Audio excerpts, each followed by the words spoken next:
ये कहानी है हरिपुर गांव की, जहां के लोग चोरियों से बहुत परेशान थे। उनका मानना था कि यह सब चोरियां गांव में रहने वाले रामू और श्यामू, जो कि जुड़वा भाई थे, वही लोग कर रहे हैं। पर दोनों में से चोर कौन है, इसका सबूत किसी के पास नहीं था।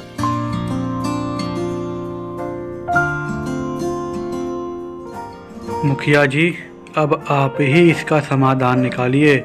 हमारा तो इस गांव में रहना मुश्किल हो गया है। एक तो गरीबी ने हमें मार रखा है, ऊपर से जो कुछ बचता है वह रामू और श्यामू चुरा लेते हैं। अरे दीनू, अब मैं क्या कहूँ। कल रात मेरे भी घर से सोने के जेवर चोरी हो गए। मैंने रामू और श्यामू को पूछताछ करने के लिए बुलाया है। ठीक है मुखिया जी, जैसा आपको उचित लगे कीजिए, पर थोड़ा उनके मन में डर पैदा कीजिए। तुम अब चिंता मत करो, अपने अपने घर जाओ, उनको आने दो, फिर मैं देखता हूँ।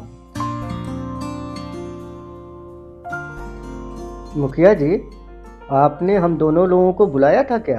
क्यों रे रामू और श्यामू, तुम दोनों की इतनी हिम्मत बढ़ गई कि गांव में तो चोरी करते ही थे, अब मेरे घर में भी घुस गए। सच सच बताओ, तुम दोनों में से किसने मेरे घर में चोरी की है? राम जी की कसम मुखिया जी, मैंने चोरी नहीं की। ये तो आप रामू से पूछिए। कैसी बात कर रहा है रे श्यामू, तो मुझ पे इल्ज़ाम लगा रहा है?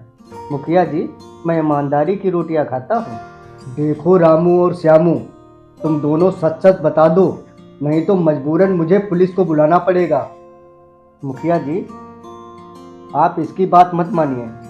आप मेरे घर आकर के पूछ सकते हैं कि मैं पूरी रात अपने घर में ही था, और आप मेरे घर की तलाशी भी ले सकते हैं।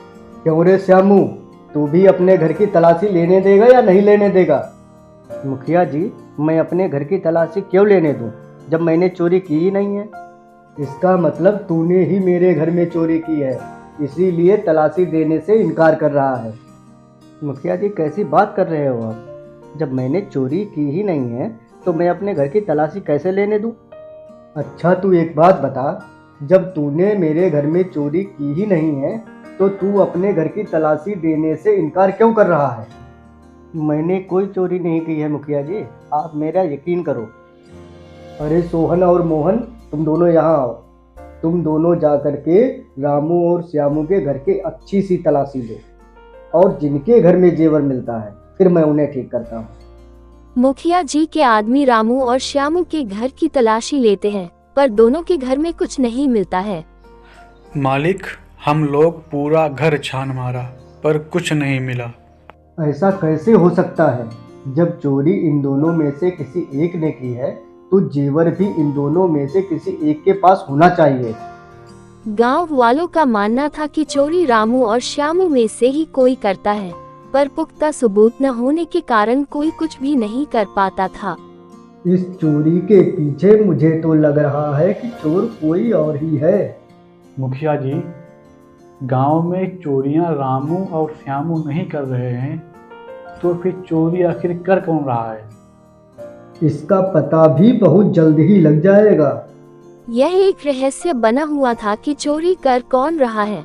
मुखिया ने एक योजना बनाई थी जिससे गांव में चोरी हो तो तुरंत पता चल जाए, पर चोरी करने वालों को शायद इसकी भनक लग चुकी थी, इसीलिए गांव में 15 दिनों से कोई चोरी नहीं हुई थी। पर कहते हैं ना कि चोर खाए बिना रह सकता है, पर चोरी किए बिना नहीं रह सकता।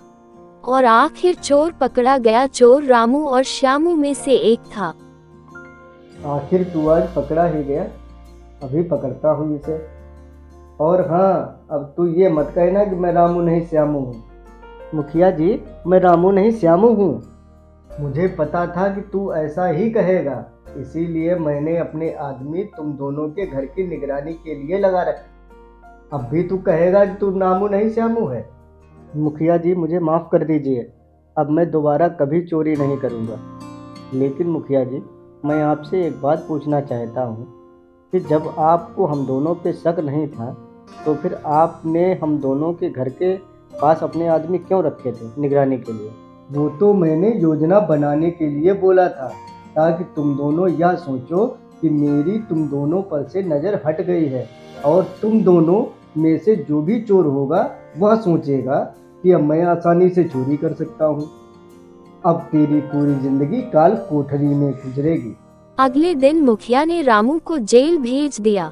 उस दिन से गांव में चोरियां बंद हो गई और सभी गांव वाले आराम से रहने लगे। स्टोरी पसंद आए हो तो कृपया लाइक, कमेंट और शेयर करें।